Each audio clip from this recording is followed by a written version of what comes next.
Okay, we want to talk about chapter 6 in your text, an introductory overview of Jesus' public life and ministry. There's so very much that needs to be said here. We will simply touch the high points. We're looking at a summary of the life of Jesus. We'll go into the Gospel of Mark, Matthew, Luke, and John in the next chapters. But a couple of things that we want to just take note of as we move into this study. First off, Dr. Gundry's outline of the 3 years of Jesus' ministry is good. He describes them as, number one, a year of obscurity, number two, a year of popularity, number three, a year of rejection. Now consider for a moment that Jesus came out of nowhere. He was a nobody, a carpenter's son who walked down to Galilee, down to the Jordan River, I should say, one day, and 3 years later, 3.5 years later, he moved from nobody to the center of world history. And that's Jesus. When we consider the life of Jesus, what he did, the question obviously arises, what are the works of Jesus? What is, in his life, what did he do? Three things are central. Number one, and most importantly, of course, he died on a cross and rose from the dead and ascended to the Father to accomplish redemption for all those who believe in him. The atonement. Number two, temporal works. He did good deeds. He did good things. He taught. He taught truth. He healed. He showed acts of mercy and kindness. He cast out demons. He did miraculous things. These are temporal works that he did while here in the flesh. The third thing that he did was to train 12 disciples who became apostles, and they became the foundation of the church and have shaped history through the church.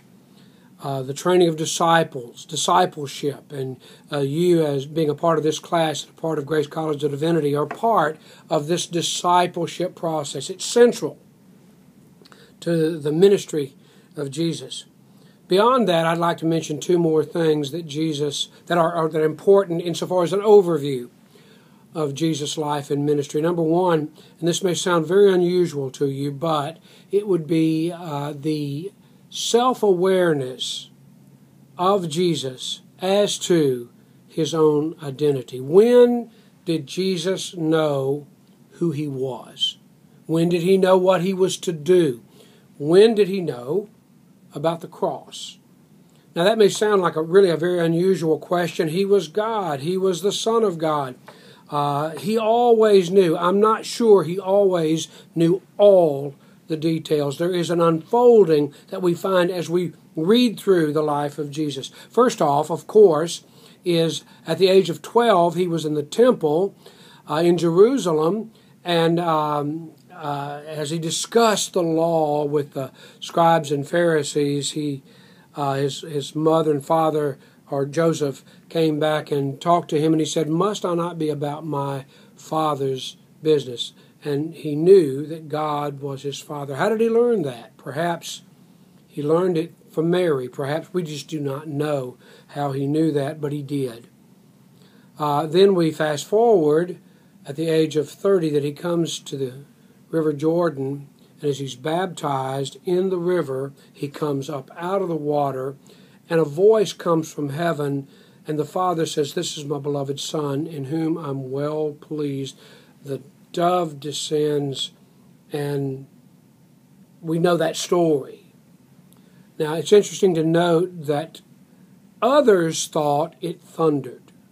They didn't hear the voice of the Father. John the Baptist himself said, "I would not have known who he was except that I saw the dove descending upon him and remaining upon him." That's John chapter 1. So the voice came to Jesus, "This is my beloved Son, in whom I'm well pleased." It was the voice of the Father speaking to his Son. And Jesus, it was a confirmation to him of his identity. The very next thing that happens is Jesus goes into the temptation in the wilderness. And what is the point that is tempted? It is his identity. If you are the Son of God, do this. If you are the Messiah, do this. the self-awareness of Jesus as to his identity. Then we go to Caesarea Philippi in Matthew chapter 16, and Jesus says, "Who do they say that I am? Who do the people say?" And of course they gave answers, different answers. "But who do you say that I am?" And they said, Peter said, "You're the Christ, the Son of the living God." The next thing that happened in the life of Jesus along these lines was the Mount of Transfiguration, where, if you will remember, Jesus went up on the mount and he met with Moses and Elijah, and it said that they spoke to him concerning the things concerning his death. They talked to him about the cross. Did Jesus learn the details of the cross at that point? We do not know. All we know is that from that point he set himself toward Jerusalem and the feast of the Passover. Then Gethsemane, and the battle that was going on inside the man Jesus, as he knew what the Father had for him. And he said, "If it be possible, let this cup pass from me. Nevertheless, thy will be done." The struggle, the fulfillment of his calling and his identity. And lastly, of course, is the cross, where he cried out, my Father, why hast thou forsaken me?" It was the humanity of Jesus. The confirmation, obviously, later in the resurrection, that he is the Son of God. This unfolding awareness is quite an interesting study. The second thing that I'd have you note is the disciples' awareness, the unfolding awareness of the disciples as to who Jesus was. Remember, at his baptism, at Jesus' baptism at Jordan, the Father spoke, but they didn't hear that. What they heard was John the Baptist say, "Behold, the Lamb of God who takes away the sins of the world." Andrew went and found Peter. There was a whole thing that happened around that. We have found him. Now, after that, we find that they go back to fishing, because Jesus is walking by the Sea of Galilee and calls them, and they begin to follow him. Later, Peter's confession at Caesarea Philippi is significant. And this unfolding awareness, John the Baptist, as a matter of fact, one time sent disciples, his own disciples, saying, "Are you the one?" And ultimately, in the trial and crucifixion, that was tested. In the resurrection, the confirmation, he is the Son of God. Romans chapter 1, declared to be the Son of God by the resurrection from the dead. The study of the life of Jesus. There is no greater study. I commend you in it. God bless you. If there's any way I can help, please let me know.